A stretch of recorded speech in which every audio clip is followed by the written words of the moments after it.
Good morning, first English students. Now we will continue this topic TGG, Transformational Generative Grammar, and almost we completed everything.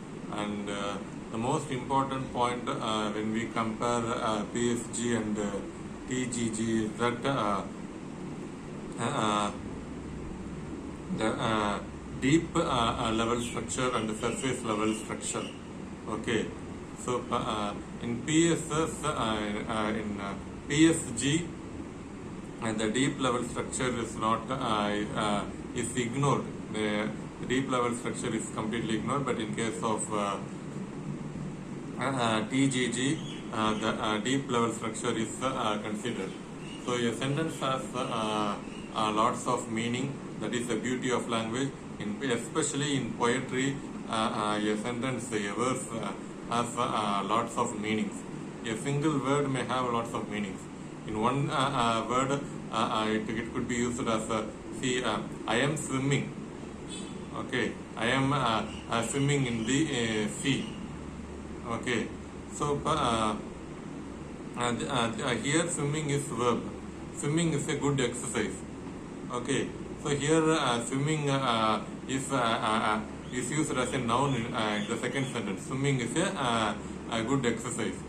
So therefore the meaning of word changes in the given situation, and a single sentence may have lots of meanings, especially in poetry and in literature. So therefore the deep level of structure is not considered in PSG. Therefore TGG is a better grammar. Okay, so that is TGG is nothing but transformational and generative grammar. We have to transform.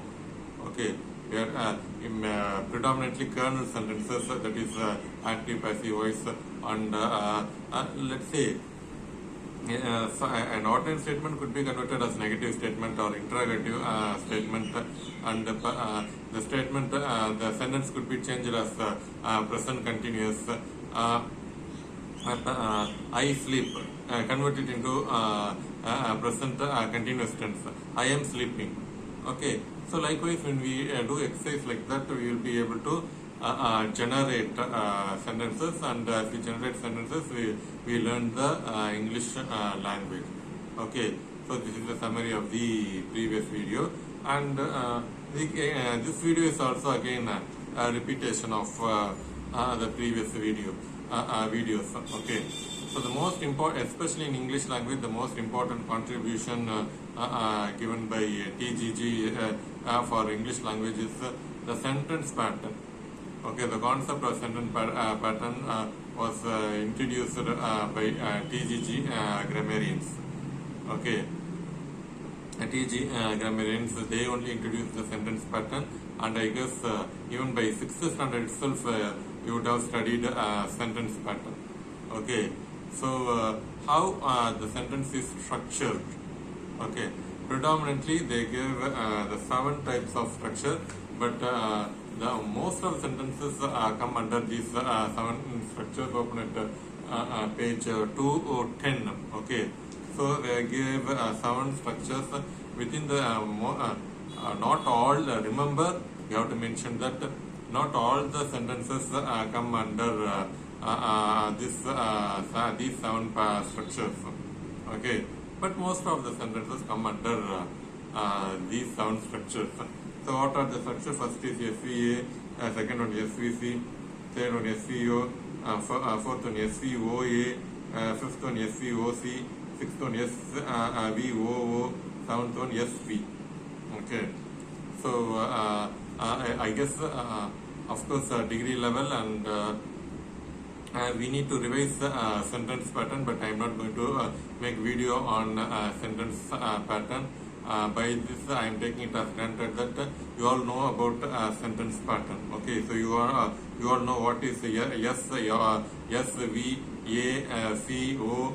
So subject, verb, object, complement, adverbial, and everything you know. So which word could be called as adverbial, which word could be called as complement, everything you know. So complement, by the word itself we can understand that it is complementing the subject or object. Okay, so adverbial is giving additional information. Okay, need not if we delete the adverb, almost we get not always, almost we get the complete meaning. But sometimes without adverbial there may not be any meaning. Okay, so this is adverbial, and object, the word which the action, the verb is done on that object. Okay, so this is said to be object, and you would have practiced the sentence pattern, and so they introduced the sentence pattern, and by that definitely all of us are able to learn English language in not only English language, generally there are only a few structures in a language. When we learn the few structures, naturally we learn the language. Okay, so and see, this is probably you might not have learned. Of course, we all internalize those rules. Okay, say for example, ask, asked, write, wrote, written, spoke, spoken, spoken, speak, spoke, spoken, walk, walked, ask, asked, and run, ran, run, and you know what is verb 3, and progressive, running. Okay, so this is also another form of verb. Okay, so V1, V2, V3, and V4, and we have the present form, the progressive form, and the past participle form, and we don't have future tense. Okay, so this is said to be let's say in functional grammar only we learnt that there is no future form of verb in English language, but there are future form of verb in other languages. Okay, remember there is no future form of verb in English language. If you want to indicate future tense, we have to add additional word. Okay, I will come tomorrow. I will come tomorrow. I have to add another word with verb. Then only it is called as future tense. I come tomorrow. This sentence is wrong sentence, grammatically wrong sentence. I will come tomorrow. Then only it is a correct sentence. I come. Okay, then it is this sentence is also grammatically correct sentence. Okay, so come, came, come.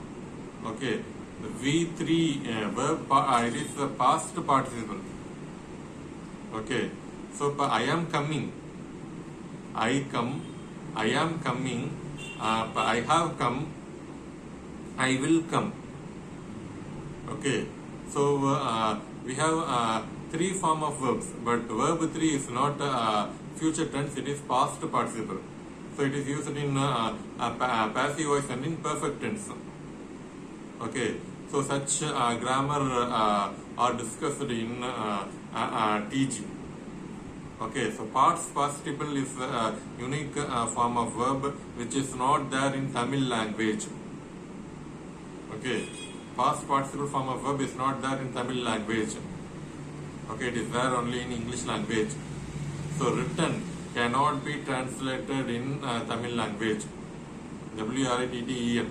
In passive voice and perfect tense, the word written is used.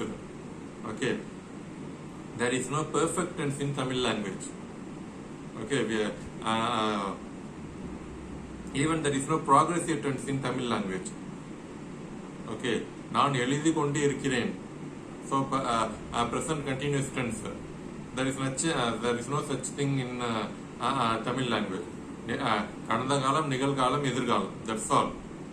Okay, but in case of English language, we have simple present, present continuous, present perfect, present perfect continuous. Likewise, we have further 4 more subdivisions for each tense. Okay, but there is no subdivisions in Tamil language. கடந்த காலம், நிகழ்காலம், எதிர்காலம். Past tense, present tense, future tense. That's all. கடந்த காலம் could be translated as past tense. நிகழ்காலம் could be translated as present tense. எதிர்காலம் could be translated as future tense. Future perfect tense. Present perfect tense. The phrase present perfect tense, that cannot be translated in Tamil language because there is no such form. Okay. See, I already told you that எழுதினான். Okay. By that single word itself, we can understand that it is the past tense and the gender of it. எழுதினான். So, anpal. So, the masculine gender, that also indicated in that single word. எழுதினான். Okay. So, if you take the single word wrote, we do not know whether the subject is masculine gender or feminine gender. That those details are not given in the single word itself. Okay. So, in case of future tense, we have to use another word, will write. Okay. Then only the sentence becomes future tense. Okay. So, therefore, English is a unique language, and there are basically 7 structures which we have to learn. And in case of verb, we have 4 form of verbs when we don't have a future form of verb. Rather, we have to use modal auxiliaries to indicate future tense. So we have verb 1, that is write, verb 2, writing, and verb 3, what is it, past tense, that is wrote, and verb 4, written. Okay, we have 4 form of verbs, and in future form we have to use the modal auxiliaries. Okay, so and remember, in case of perfect tense, we have to add have or has or even had. Okay, and in case of progressive tense, all the progressive tense, present continuous, past continuous, and future continuous, we have to use auxiliary verb. I am writing, I was writing, I will be writing. Okay, so we need to use auxiliary verbs to use progressive tense. Okay, so that's how we have to use verb in English language. Okay, so the overall idea and overall structure is this. See the affix, that is when we add ing, it become progressive tense. Okay, write, writing, run, running. Okay, and generally when we add ed, it becomes past tense. When we add en, it becomes past participle. Okay, so this is the verb structure. And so past participle, written. Okay, I have written. So perfect tense, I had written. Past perfect tense, I would have written. Okay, so future perfect. When we use perfect tenses, we need to use this last one, verb 3, that is past participle. And at the same time, when we use passive voice, we need to use this past participle form of verb. Okay, so this is about verb and as a subject and adverbial and complement. And so that's all. This topic is over, the most important topic of this unit, TG grammar, transformational generative grammar. Okay, and the updated grammar is functional grammar, that is how can we use it. And after completing the portion, and if we have time, I will teach you. But since TG grammar is there in our textbook, I am teaching it. But functional grammar is the updated grammar, and which was followed today in India as well as all around the world. Okay, so okay, that's all about this topic, the most important topic of this unit, syntax, transformational generative grammar. And in the next video, the topic is major syntactic structures in English. Okay, so how a sentence is structured, generally how a sentence is structured, that will be discussed in the next video. Thank you.